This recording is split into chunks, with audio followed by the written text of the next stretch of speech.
এত রাত্রে এটা কোন ট্রেন? এই শীতার্ত বাতাস, অন্ধকার আর ধোঁয়া ধোঁয়া বৃষ্টির মধ্যে ট্রেনটা যেন হাঁপিয়ে হাঁপিয়ে ছুটে এসে রাজপুর জংশনের প্ল্যাটফর্মের গায়ে লাগলো। খুব সম্ভব গঙ্গার ঘাটের দিক থেকে ট্রেনটা এসেছে। এখনো অদূর গঙ্গার বুকে সেই স্টিমারের চিমনিবাসির শব্দ শোনা যায়, যে স্টিমারটা একদল যাত্রীকে ঘাটে নামিয়ে দিয়ে একটু হালকা হয়ে আর হাঁপ ছেড়ে আবার ওপারে চলে যাচ্ছে। প্ল্যাটফর্মের গা ঘেঁষে দাঁড়িয়ে ট্রেনের ইঞ্জিন আস্তে আস্তে হাঁপাতে থাকে। ফার্স্ট ক্লাস ওয়েটিং রুমে বয়টা একটু ব্যস্ত হয়ে ওঠে। টেবিল, চেয়ার, বেঞ্চ আর আয়নাটার উপর ঝটপট তোয়ালে চালিয়ে একটু পরিষ্কার করে ফেলে। জমাদার এসে রুমের টুকিটাকি আবর্জনা বড় বড় ঝাড়ুর টান দিয়ে সরিয়ে নিয়ে যায়। ঘাটের ট্রেনটা ছোট হলেও এবং যাত্রীর সংখ্যা কম হলেও ফার্স্ট ক্লাসের যাত্রী দু একজন তার মধ্যে পাওয়াই যায়। হয়তো কাটিহারের কোনো চিনিকলের মহাজন অথবা দার্জিলিং ফেরত কোনো চা বাগানের সাহেব। এই ধরনের কুলীন শ্রেণীর যাত্রীও থাকেন, শুধু সাঁওতাল কুলির দলই নয়। কিন্তু আজ এখন যারা এই ক্লান্ত ট্রেন থেকে নেমে ব্যস্তভাবে এসে ফার্স্ট ক্লাস ওয়েটিং রুমে আশ্রয় নিলেন, তাদের সঙ্গে চিনিকল অথবা চা বাগানের কোনো সম্পর্ক নেই। কুলির মাথায় বাক্স বেডিং চাপিয়ে প্ল্যাটফর্মের উপর দিয়ে ওড়ো ওড়ো বৃষ্টির মধ্যে ওয়েটিং রুমে প্রথমে এসে ঢুকলেন এক বাঙালি মহিলা। গায়ে কাশ্মীরি পশমে তৈরি একটা মেইলি আলস্টার, কানে ইহুদি প্যাটার্নের ছোট ফিরোজার দুল, ফোঁপা বিলিতি ধাঁচে ফাঁপানো। তারপরেই যিনি এসে ঢুকলেন তারও সঙ্গে কুলি, আর তেমনি বাক্স বেডিংয়ের বহর। চোখে চশমা, গায়ে শাল, দেশি পরিচ্ছদে ভূষিত এক বাঙালি ভদ্রলোক। এক ভদ্রলোক আর এক মহিলা একই ট্রেনের যাত্রী হয়ে একই ওয়েটিং রুমে এসে আশ্রয় নিয়েছেন।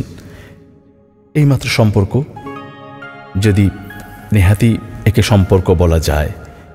ইনি হয়তো ঘন্টা দুয়েক আর উনি ঘন্টা তিনেক পথপ্রাস্তের এই শিবিরে ট্রেনের প্রতীক্ষায় থাকবেন, তারপর চলে যাবেন যার যার পথে।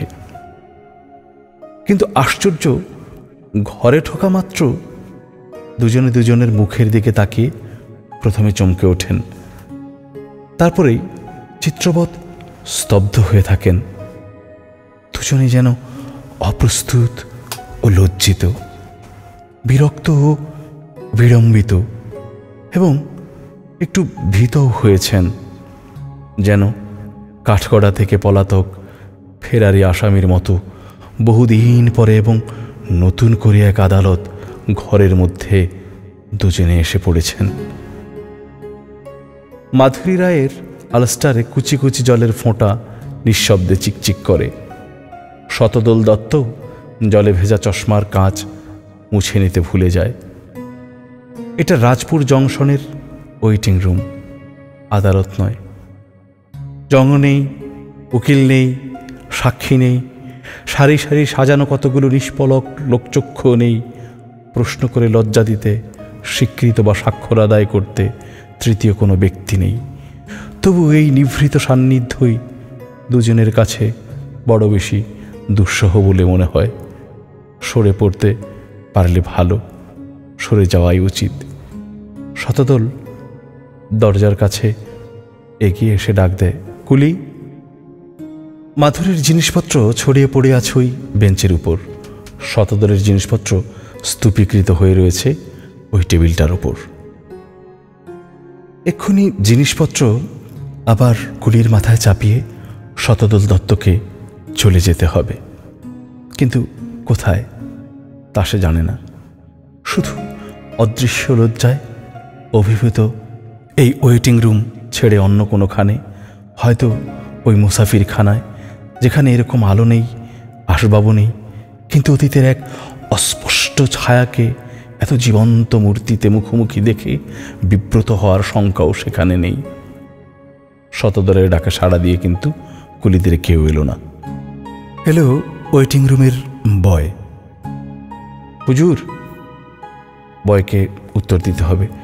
শতদল দত্ত আরেকবার দরজা পর্যন্ত পায়চারি করে এগিয়ে যায়, বাইরে উঁকি দিয়ে তাকায়। গুঁড়ো বৃষ্টির একটা ঝাপটা মুখে এসে লাগে। ফিরে এসে আবার টেবিলটার পাশে দাঁড়ান, যেন নিজেরই চিন্তার ভেতর পায়চারি করে উত্তর সন্ধান করছে শতদল। চুপ করে দাঁড়িয়ে কি ভাবতে থাকে শতদল। বোধহয় ততক্ষণে নিজের মনের অবস্থাটার উপরই রাগ করে একটু শক্ত হয়ে উঠেছে। এভাবে বিচলিত হওয়ার কোনো অর্থ নেই। ওয়েটিং রুমের মধ্যে মাত্র একজন যাত্রীকে দেখে এভাবে পালিয়ে যাওয়ার অর্থ একটা অর্থহীন দুর্বলতার কাছে হার মেনে যাওয়া।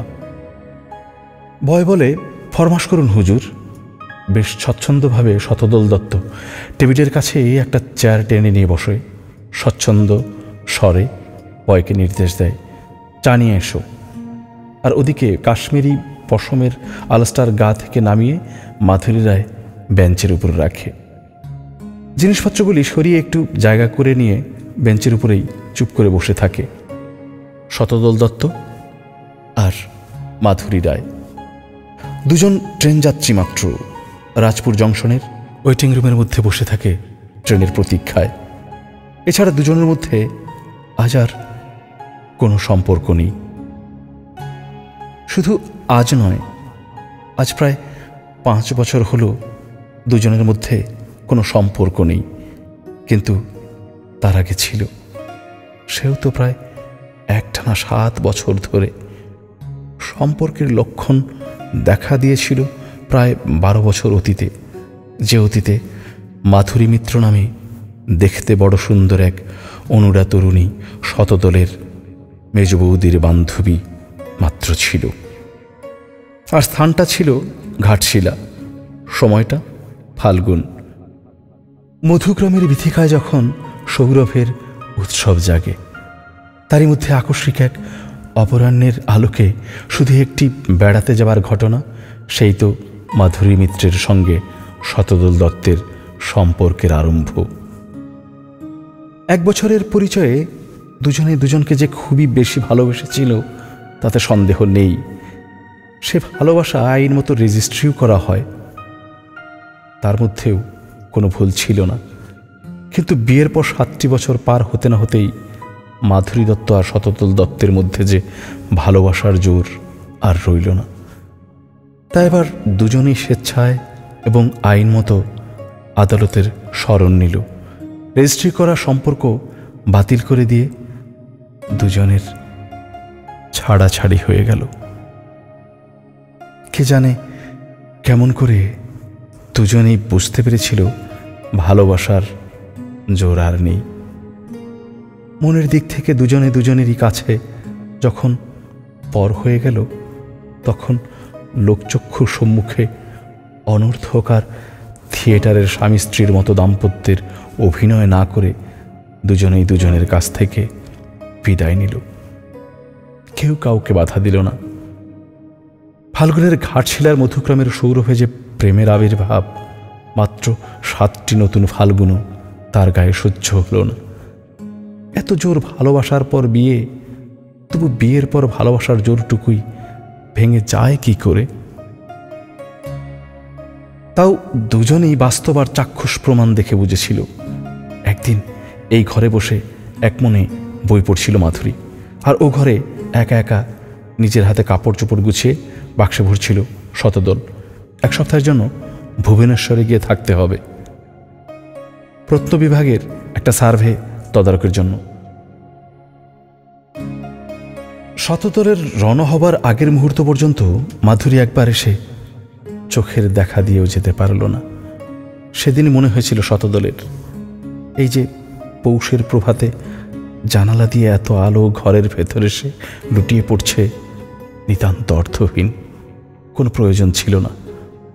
পৌষের সকালবেলাটাই শুধু অন্যায় করেনি, সেই বছরেই চৈত্রের একটা রবিবারের বিকেলবেলাও ভয়ানক এক বিদ্রুপ করে দিয়ে চলে গেল।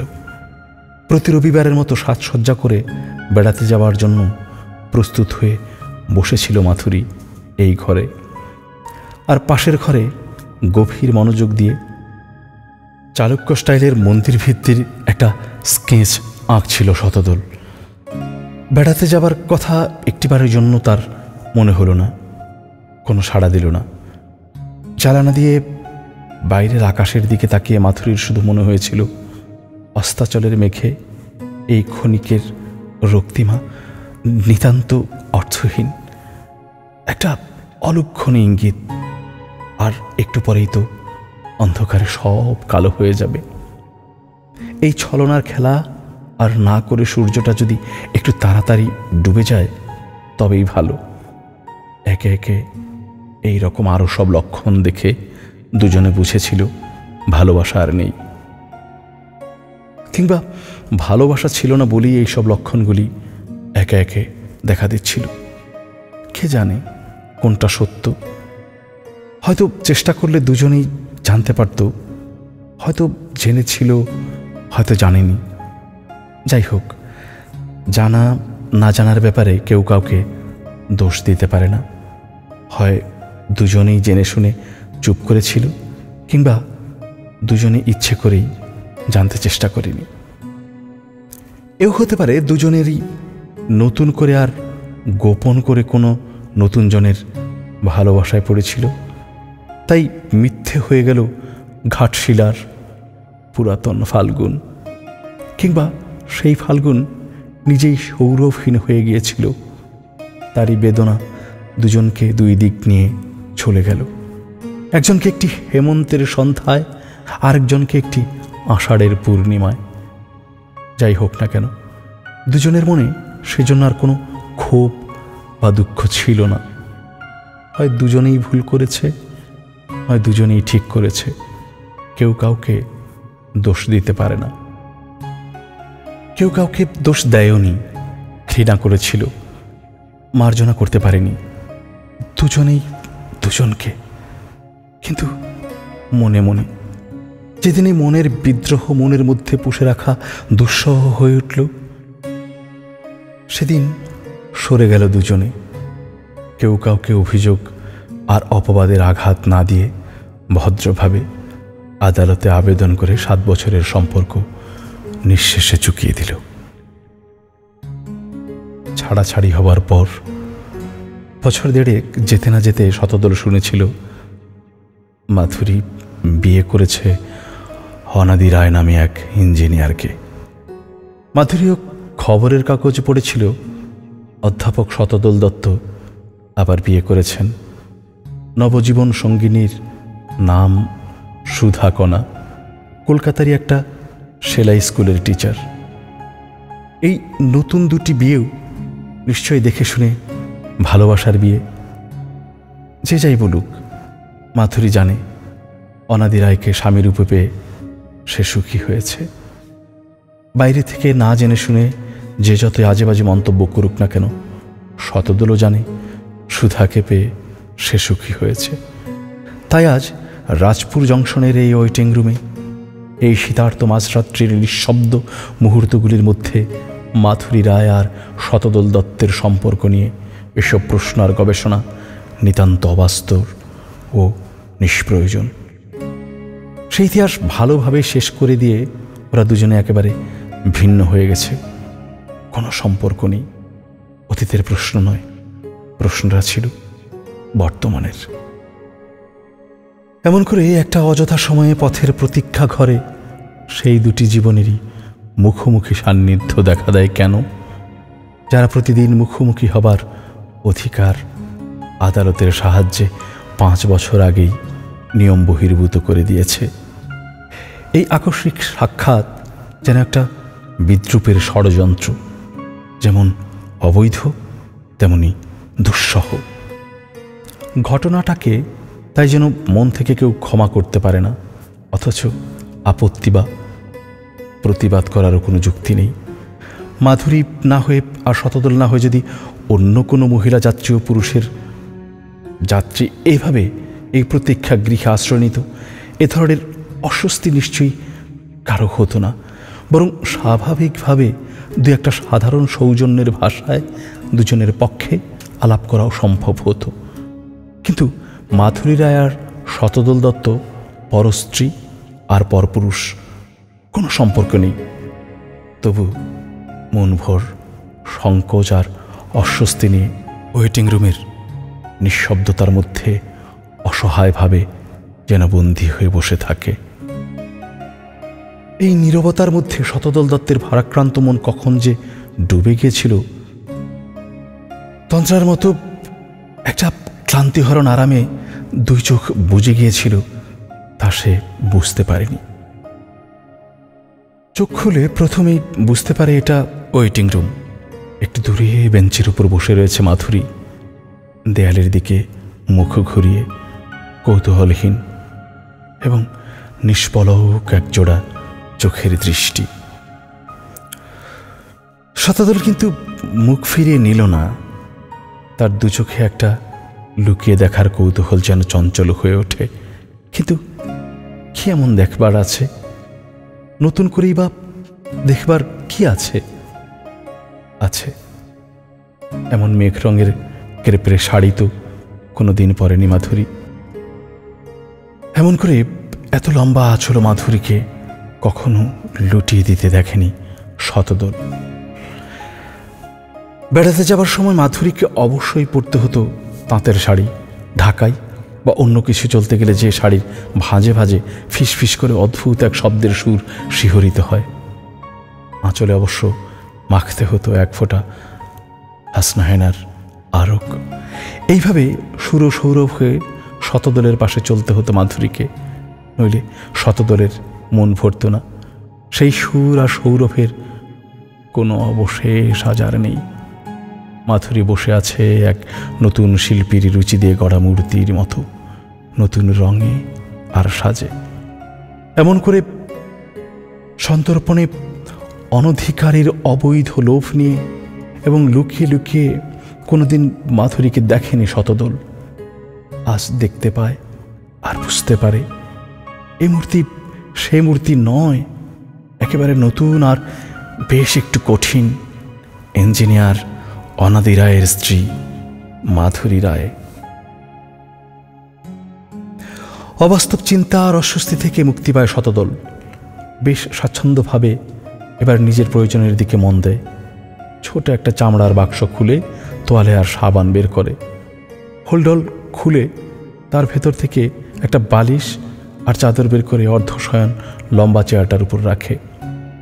শতদলের দিকে তাকিয়ে দেখার কোনো প্রয়োজন ছিল না মাধুরীর। সে তাকিয়েছিল আয়নায় প্রতিবিম্ব শতদলের দিকে।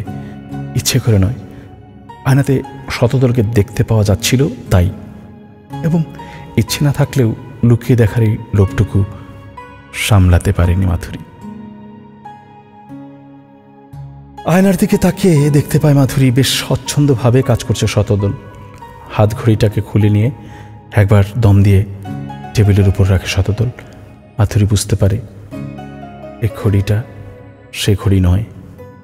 ঘড়ির ব্যান্ডটাও কালো চামড়ার, যে কালো রং কোনোদিন পছন্দ করতো না মাধুরী। এবং মাধুরীর রুচির সম্মান রেখে শতদল কোনোদিন কালো ব্যান্ড পরত না। আরও চোখে পড়ে আংটিটাও নতুন। পালিশের ঢাকনাটার মধ্যেও বৈশিষ্ট্য আছে, রঙিন আর ফুল তোলা। মাধুরী তো জানে সাদা প্লেন আর মোলায়েম কাপড়ের ঢাকা ছাড়া এসব রংচঙার কাজ করা জিনিস কোনো দিন পছন্দ করতো না শতদল। বুঝতে পারে মাধুরী সেলাই স্কুলের টিচার সুধা ভালো করেই সব বদলে দিয়েছে। সাবান আর তোয়ালে নিয়ে স্নানের ঘরে চলে গেল শতদল। আয়নার দিক থেকে চোখ ফিরিয়ে এবার টেবিলের উপরে শতদলের যত সংসার সামগ্রীর দিকে তাকিয়ে দেখতে থাকে মাধুরী। এতক্ষণে যেন প্রত্যক্ষভাবে তদন্ত করার একটা সুযোগ পাওয়া গেছে। কিন্তু কি এমন বহুমূল্য নিদর্শন দেখার জন্য মাধুরীর দৃষ্টি টেবিলের উপর স্তূপীকৃত জিনিসপত্রের মধ্যে তল্লাশি করে ফিরছে তা বোধ হয় নিজেই জানে না। অনেকক্ষণ ধরে দৃষ্টি ঘুরিয়ে ফিরিয়ে সবকিছুই দেখল মাধুরী। তবে নতুন 5 বছর আগের কোনো স্মৃতি নেই, স্মৃতির চিহ্ন নেই। এমন কৌতূহল না হয় উচিত ছিল। এখন একবার আয়নার দিকে তাকালে দেখতে পেত মাধুরী তুলির টানের মতো আঁকা তার ভুরু দুটি যেন একটা ঈর্ষার স্পর্শে শিউরে সরপিল হয়ে উঠেছে। কিন্তু আয়নার দিকে নয়, দৃষ্টি ছিল সোজাসুজি শতদলের জিনিসপত্রগুলির দিকে। তিনটে বাক্স খোলা পড়ে আছে। ঘড়ি, মানিব্যাগ, চশমাটা টেবিলের উপরেই। ছাই রঙের ফ্ল্যানেলের জামাটা ব্র্যাকেটে ঝুলছে। সোনার বোতামগুলো আলোয় চিকচিক করছে।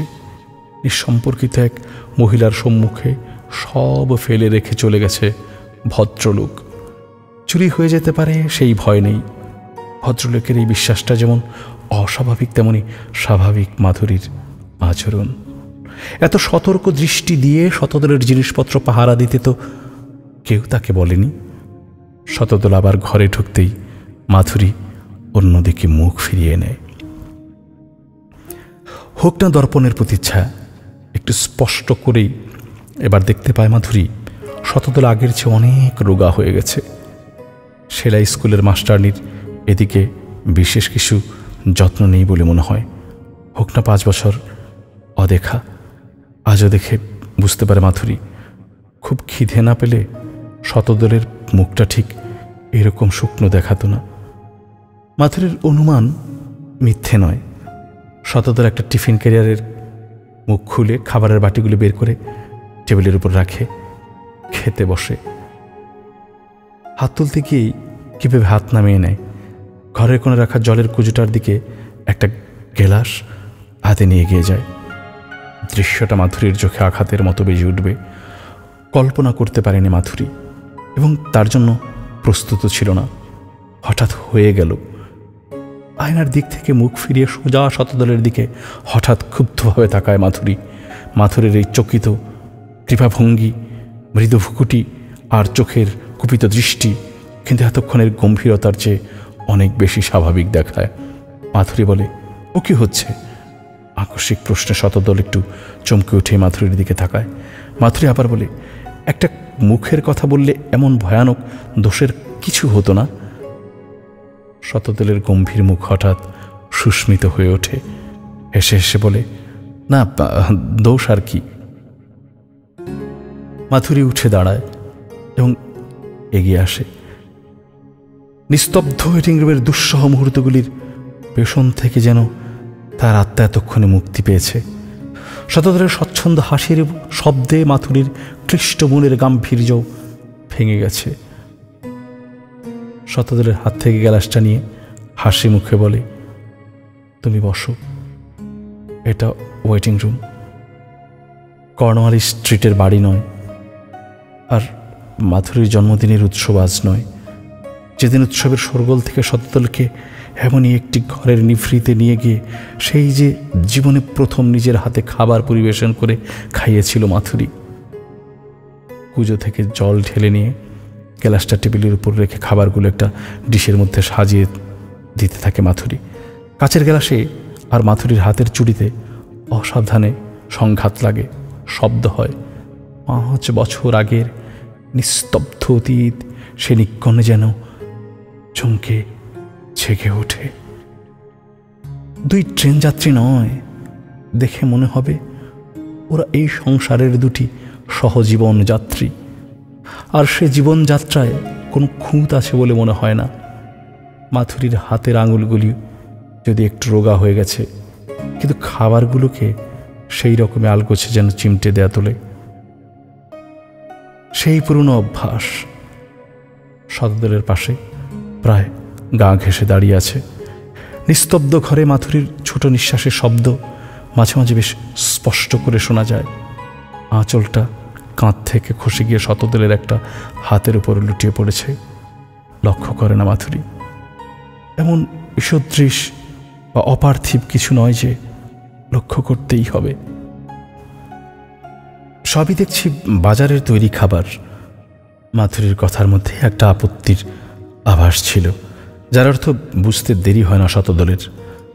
বাজারের তৈরি খাবারের বিরুদ্ধে মাধুরীর মনে যে চিরন্তন বিদ্রোহ আছে তা শতদলের অজানা নয়। তাই যেন দোষ স্খলনের মতো সুরে সংকুচিতভাবে বলে, হ্যাঁ, কাটিহার বাজারে ওগুলো কিনেছিলাম। মাধুরী, যাচ্ছ কোথায়? শতদল, কলকাতায়।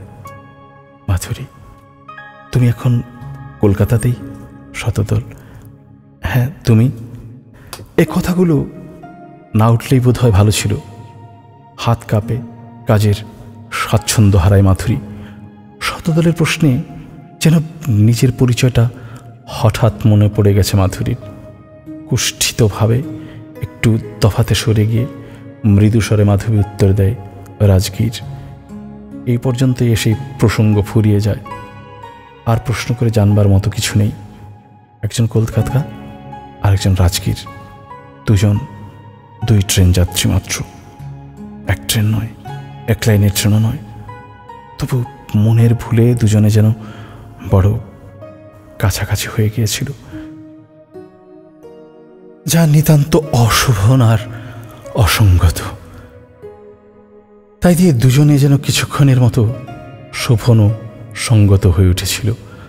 হয়তো কোনো প্রসঙ্গ পায় না বলে শতদল বলে, তোমাকে তাহলে বোধহয় পাটনার ট্রেন ধরতে হবে। হ্যাঁ, তুমি খেয়ে নাও। এক নিঃশ্বাসে যেন জোর করে কোনো মতে কথাগুলো উচ্চারণ করেই মাধুরী সরে যায়। সত্যি তো, পাটনার ট্রেনেই তাকে চলে যেতে হবে চিরকালের মতো। এখানে বসে থাকবার জন্য সে আসেনি। নিজের হাত ঘড়িটার দিকে সন্ত্রস্তভাবে তাকায় মাধুরী। তারপর আবার আগের মতোই বেঞ্চটার উপর গিয়ে বসে থাকে। খাবারগুলো শতদলের সম্মুখে সাজানো। কাচের গ্লাসের গায়ে বিদ্যুতের বাতিটার আলো ঝলকায়। জলটাকে তরল আগুনের মতো মনে হয়। আবার বোধ হয় অপ্রস্তুত লজ্জিত হয়েছে শতদল। কিন্তু বড় শ্লেষ, বড় জ্বালা আছে লজ্জায়। সব জেনে শুনেও হঠাৎ লোভের ভুলে এক প্রহেলিকার মায়াকে কেন সত্য বলে বিশ্বাস করেছিল শতদল। ফটফট করে চেয়ার ছেড়ে উঠে দাঁড়ায় শতদল। চাদরটা গায়ে জড়িয়ে লম্বা চেয়ারের উপর শুয়ে পড়ে, সিগারেট ধরায়। খাবার খেতে পারল না শতদল। কিন্তু কেন? এ প্রশ্নের উত্তর আজ নিজের মনের মধ্যে খুঁজে পাওয়ার জন্য কোনো চেষ্টা করে না শতদল। ওয়েটিং রুম আবার ওয়েটিং রুম হয়ে ওঠে। দুই সম্পর্কহীন অনাত্মীয় ভিন্ন ভিন্ন ট্রেনের দুই যাত্রী প্রতীক্ষার মুহূর্ত গুনছে, কিন্তু ট্রেনও আসে না। তৃতীয় কোনো যাত্রীও এ ঘরে প্রবেশ করে না।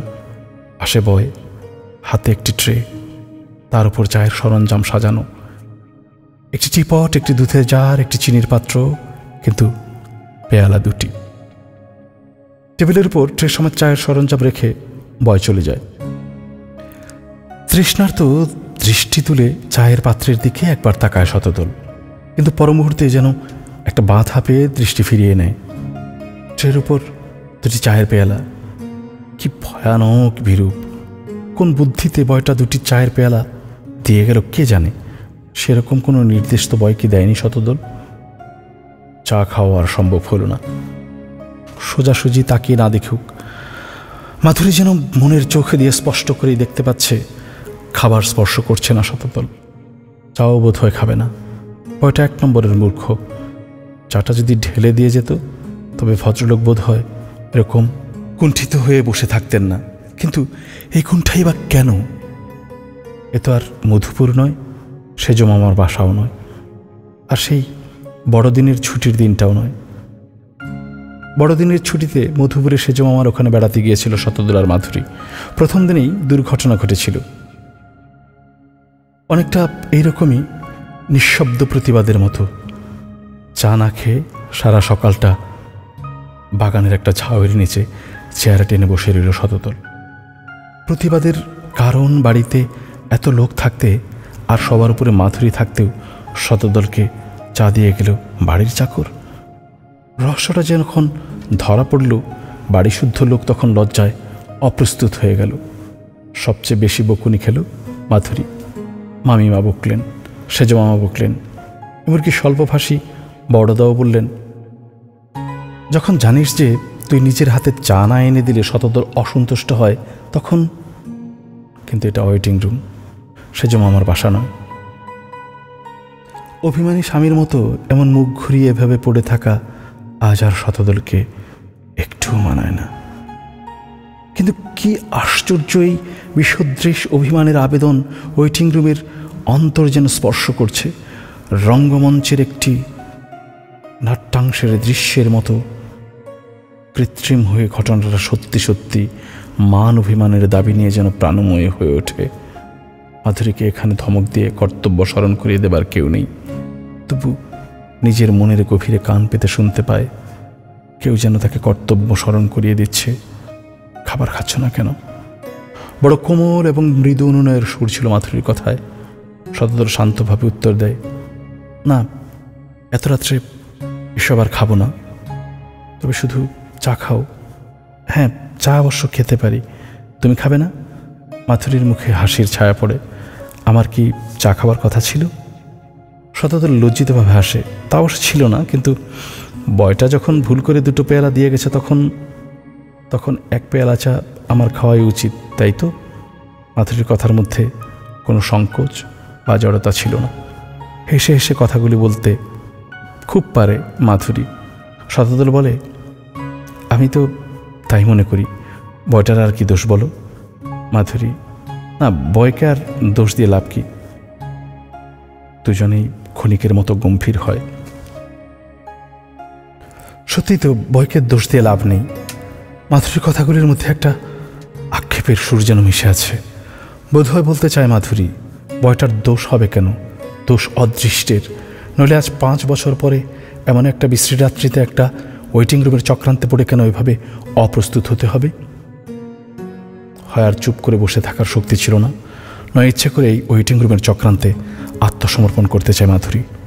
উঠে দাঁড়ায়, টেবিলের কাছে এগিয়ে আসে, চা তৈরি করে, সেই হাতে সেই নিপুণতা দিয়ে, স্বচ্ছন্দে এবং সাগ্রহে। শতদল ওঠে, একটা চেয়ার তুলে নিয়ে এসে টেবিলের কাছে নিজের চেয়ারের পাশে রাখে। মাধুরীর দিকে তাকিয়ে বলে, বসো। মাধুরী আপত্তি করে না। আপত্তি করার মতো জেদগুলিকে আর মনের মধ্যে খুঁজে পায় না। রাজপুর জংশনের ওয়েটিং রুম 2 অনাত্মীয় নরনারীর মনের ফুলে ধীরে ধীরে দম্পতির নিভৃত নীরের মতো আবেগঘন হয়ে উঠেছে। বুঝতে পারলেও কেউ আর ঘটনাটাকে বাধা দিতে চায় না। শতদলের পাশের চেয়ারে বসে পড়ে মাধুরী। চায়ে চুমুক দিয়ে একটা তৃপ্তির নিঃশ্বাস ছাড়ে শতদল। শুধু চায়ের আস্বাদ পেয়ে নিশ্চয় নয়, চায়ের সঙ্গে মাধুরীর হাতের স্পর্শ মিশেছে। তৃষ্ণা মিটে যাবারই কথা। শতদল হাসি মুখে বলে, তোমার গম্ভীর ভাব দেখে সত্যিই এতক্ষণ বড় অস্বস্তি হচ্ছিল। মাধুরীও হাসে, তোমার তো অস্বস্তি হচ্ছিল, কিন্তু আমার যা হচ্ছিল তা আমি জানি। শতদল, ভয় করছিল বুঝি? মাধুরী মাথা হেঁট করে, হ্যাঁ। শতদল, ছি, ভয় করবার কি আছে? হাসতে হাসতে আলাপটা শুরু হয়ে শেষ দিকে কথাগুলি কেমন একটা করুণতার ভারে বিনমিত হয়ে যায়। মাধুরীর কথাগুলো বেদনাময় স্বীকৃতির মতো, শতদলের কথায় আশ্বাসের নিবিড়তা। সে অতীত হয়েই আছে, আজ আর ভয় করবার কি আছে? মানুষ মরে যাবার পর যেমন তার কথা মমতা দিয়ে বিচার করা সহজ হয়ে ওঠে, আর ভুলগুলি ভুলে গিয়ে গুণগুলিকে বড় করে ভাবতে ইচ্ছে করে, শতদল আর মাধুরী বোধ হয় তেমনি করে আজ তাদের মৃত অতীতকে মমতা দিয়ে বিচার করতে পারছে।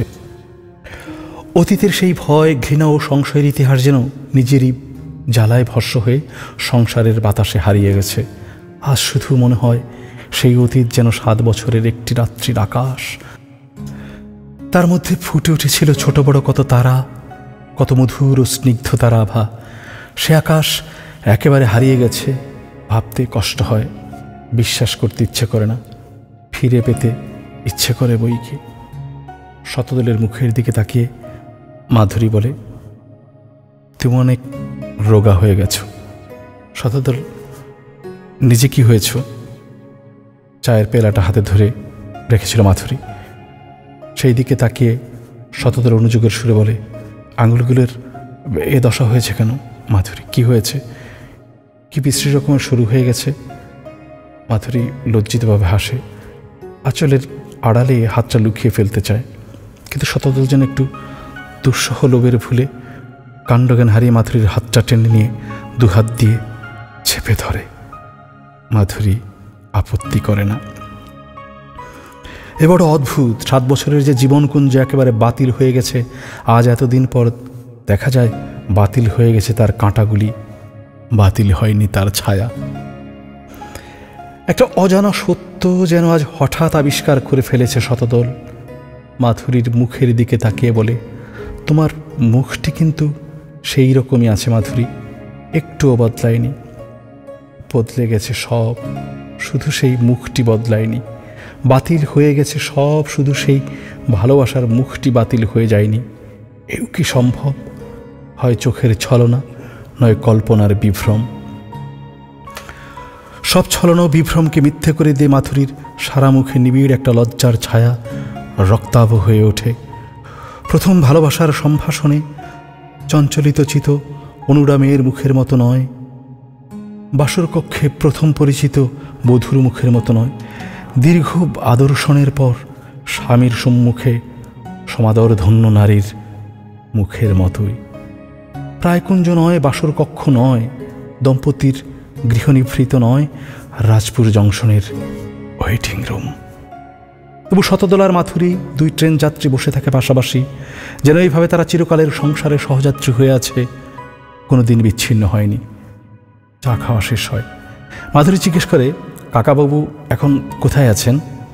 শতদল, তিনি দেরাদুনে বাড়ি করেছেন, এখন সেখানে আছেন।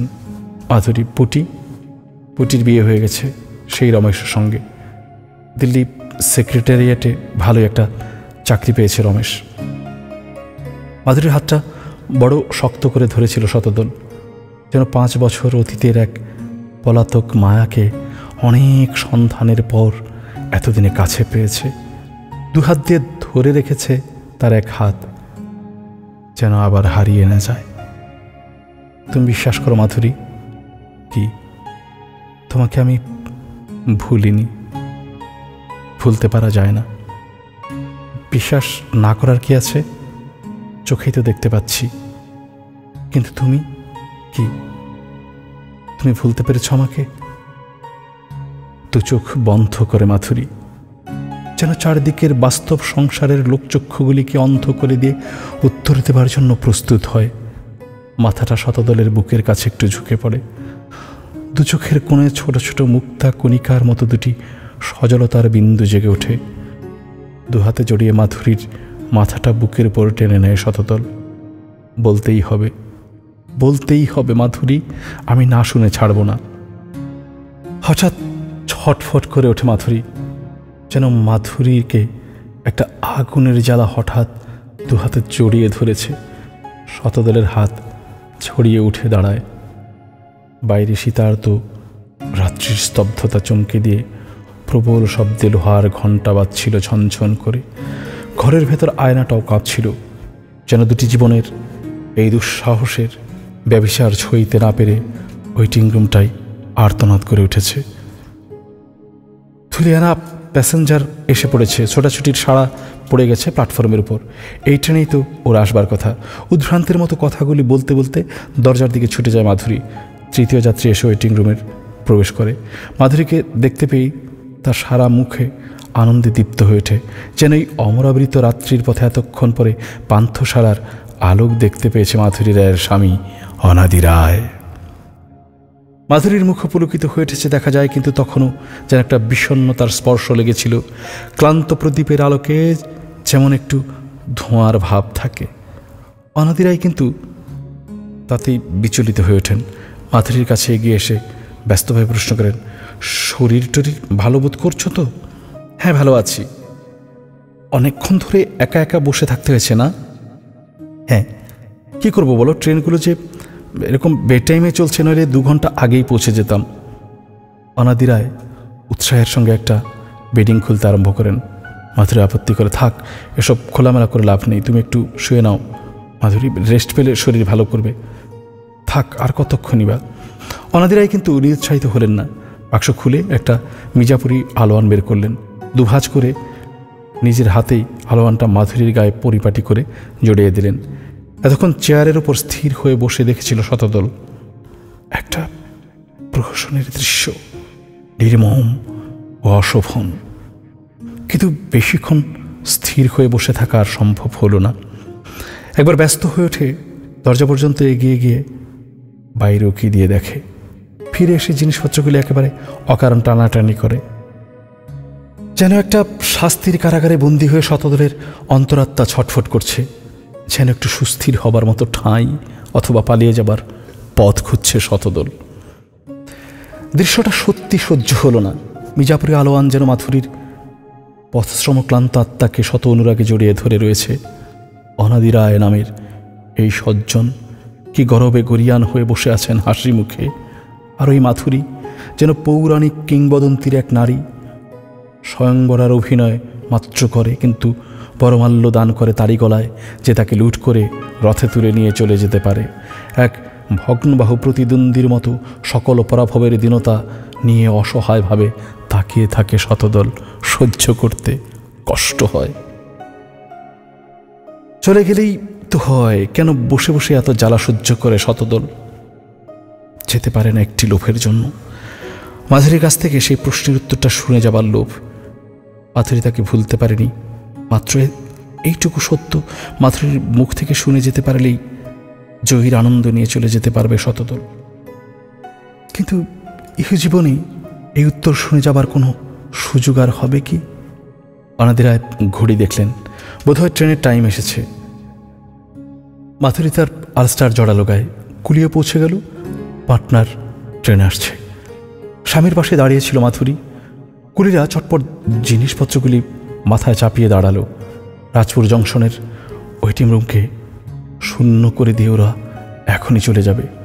শতদলের মনে হয় মাধুরী যেন যাবার আগে এক যুতগৃহের গায়ে আগুনের জ্বালা লাগিয়ে দিয়ে সরে পড়েছে। 7 বছরের আকাশ কি নিতান্ত মিথ্যা? তাকে কি ভুলতে পারা যায়? ছিন্ন করে দিলেই কি ভিন্ন করা যায়? এ প্রশ্নের উত্তর আর দিয়ে যাবে না মাধুরী। উত্তর দেবার আর কোনো সুযোগও নেই। কোনো দিকে না তাকিয়ে শুধু স্বামীর সঙ্গে হাসতে হাসতে এই ঘরের দুয়ার পার হয়ে চলে গেলেই ভালো ছিল। কিন্তু ঠিক সেভাবে চলে যেতে পারল না মাধুরী। কুলিরা চলে গেল, অনাদি রায় এগিয়ে গেলেন, কিন্তু দরজার কাছ পর্যন্ত মাধুরী যেন চরম অন্তর্ধানের আগে এই যত গৃহের জন্য একটি অলিক মমতার টানে আর একবার থমকে দাঁড়ায়। মুখ ফিরিয়ে শতদলের দিকে তাকায়, হাসি মুখে বিদায় চায়। চাই শতদল হাসতে চেষ্টা করে হাসতে পারে না। অনেকগুলো অভিমান আর দাবি একসঙ্গে এলোমেলোভাবে তার কথায় ফুটে উঠতে চাইছে, কিন্তু এত কথা বলার সময় আর কই। শুধু সেই একটি প্রশ্নের উত্তর শুনে চরম জানা জেনে নিতে চায় শতদল। যাচ্ছ, কিন্তু আমার প্রশ্নের উত্তর তো দিয়ে গেলে না মাধুরী। হাসি মুছে যায়। মাধুরী বিস্মিতভাবে তাকিয়ে প্রশ্ন করে, কিসের প্রশ্ন? শতদল বলে, সত্যি ভুলে গেছ? উত্তর দেয় না মাধুরী। ভুলেই গেছে বোধ হয়। 7 বছরের ইতিহাস ভুলতে পারেনি যে মাধুরী। 7 মিনিট আগের সেই কথা সে কি ভুলে গেল? এরই মধ্যে বিশ্ব সংসারের নিয়মগুলি কি এমনই উল্টে গেল যে সব ভুলে যেতে হবে? বুঝতে পারে না শতদল। মাধুরী বলে, যাই, দেরি হয়ে যাচ্ছে। শতদলের সব কৌতূহলের লোভ যেন একটা রূঢ় আঘাতে ভেঙে যায়। এতক্ষণে মনে পড়ে মাধুরীর যে একটি পরম গন্তব্য আছে, আর দেরি করতে পারবে না।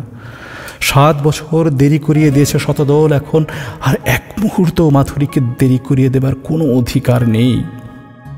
শতদল বিমর্ষভাবে বলে, বুঝেছি, তুমি উত্তর দেবে না। মাধুরী শান্তভাবে বলে, উত্তর দেওয়া উচিত নয়। শতদল বলে, কেন? মাধুরী, বড় অন্যায় প্রশ্ন। বুঝেছি। ছটফট করে চেয়ার ছেড়ে উঠে দাঁড়ায় শতদল। তার অন্তরাত্মা যেন কিসের মোহে অবুঝ হয়ে আছে, যার জন্য বারবার শুধু বুঝতে হচ্ছে। অন্যদিকে মুখ ঘুরিয়ে শতদল এক নিঃশ্বাসে এবং একটু রূঢ়ভাবে বলে, যাও যাও। কিন্তু এরকম একটা তামাশা করে যাবার কোনো দরকার ছিল না। বড় তিক্ত শতদলের কথাগুলি। মুহূর্তের মধ্যে মাধুরীর মুখটাও কঠিন হয়ে ওঠে, ভ্রুকুঞ্চিত হয়। চুপ করে কি যেন ভেবে নেয়, কিন্তু পরমুহূর্তে আগের মতোই আবার হাস্যময় হয়ে ওঠে। বোধহয় সেই অলিক মমতার টানে এই জ্যোতিগৃহকে যাবার আগে জ্বালিয়ে দিয়ে নয়, একটু বুঝিয়ে দিয়ে আর হাসিয়ে দিয়ে যাবার জন্য প্রস্তুত হয় মাধুরী। হাতঘড়ির দিকে একবার চকিতে তাকিয়ে নিয়ে মাধুরী বলে, একবার সুধাকে নিয়ে রাজগিরি বেড়াতে এসো। শতদল অপ্রস্তুতভাবে তাকায়। তারপর তোমরা দুজনে যেদিন বিদায় নেবে আমি এসে ট্রেনে তুলে দিয়ে যাব। কেন? আমাকে একটা তামাশা দেখবার সুযোগ তোমরাও পাবে এইমাত্র। তাতে তোমার লাভ? মাধুরী হেসে ফেলে, লাভ কিছু নয়, তোমার মতোই হয়তো এইরকম মিছিমিছি রাগ করে কতগুলো বাজে কথা বলবো। মাত্র কয়েকটি মুহূর্ত নিষ্পলক চোখে তাকিয়ে থাকে শতদল, তারপরেই বলে ওঠে, বুঝলাম। কথাটা বেশ জোরে উচ্চারণ করে এবং সঙ্গে সঙ্গে হেসেও ফেলে শতদল। বাজে কথার অভিমান আর দাবিগুলো যেন নিজের স্বরূপ চিনতে পেরে অট্টহাস্য করে উঠেছে। এতক্ষণে সত্যি বুঝতে পেরেছে শতদল। হাত ঘড়ির দিকে তাকিয়ে সময় দেখতে থাকে এবং দরজার দিকে না তাকিয়েও বুঝতে পারে শতদল মাধুরী চলে গেল। জ্যোতিগৃহে আর আগুনের স্ফুলিঙ্গ লাগলো না, লাগলো উচ্ছ্বাসীর প্রতিধ্বনি। রাজপুর জংশনের যেন সুপ্তি ভেঙে গেল। আরেকটি আগন্তুক ট্রেনের সংকেত ধ্বনিও বাজে। কলকাতার ট্রেনও এসে পড়েছে। এদিকের প্ল্যাটফর্মে নয়, উল্টো দিকে। কুলির মাথায় জিনিসপত্র চাপিয়ে শতদল দত্ত ব্যস্তভাবে চলে যায়। দুদিকের ট্রেন দুদিকে চলে যাবে। রাজপুর জংশনের শেষ রাত্রি ক্ষণিক কলরবের পর নীরব হয়ে যাবে। এরই মধ্যে এক প্রতীক্ষাগৃহের নিভৃতে দুই ট্রেন যাত্রীর সম্পর্কের ইতিহাস নিয়ে কি যে পরীক্ষা হয়ে গেল তার সাক্ষ্য আর কিছু থাকবে না। কিন্তু এখনও আছে, যদিও দেখে কিছু বোঝা যায় না। ওয়েটিং রুমের টেবিলের উপর একটি ট্রে, তারপর পাশাপাশি দুটি শূন্য চায়ের পেয়ালা। কোথা থেকে কারা দুজন এসে আর পাশাপাশি বসে তাদের তৃষ্ণা মিটিয়ে চলে গেছে। রাজপুর জংশন আবার ঘুমিয়ে পড়ার আগে বয়সে তুলে নিয়ে যাবে, ধুয়ে মুছে সাজিয়ে রেখে যাবে। একটা পেয়ালা কাবাড়ের এদিকে, আরেকটা হয়তো একেবারে ওই দিকে।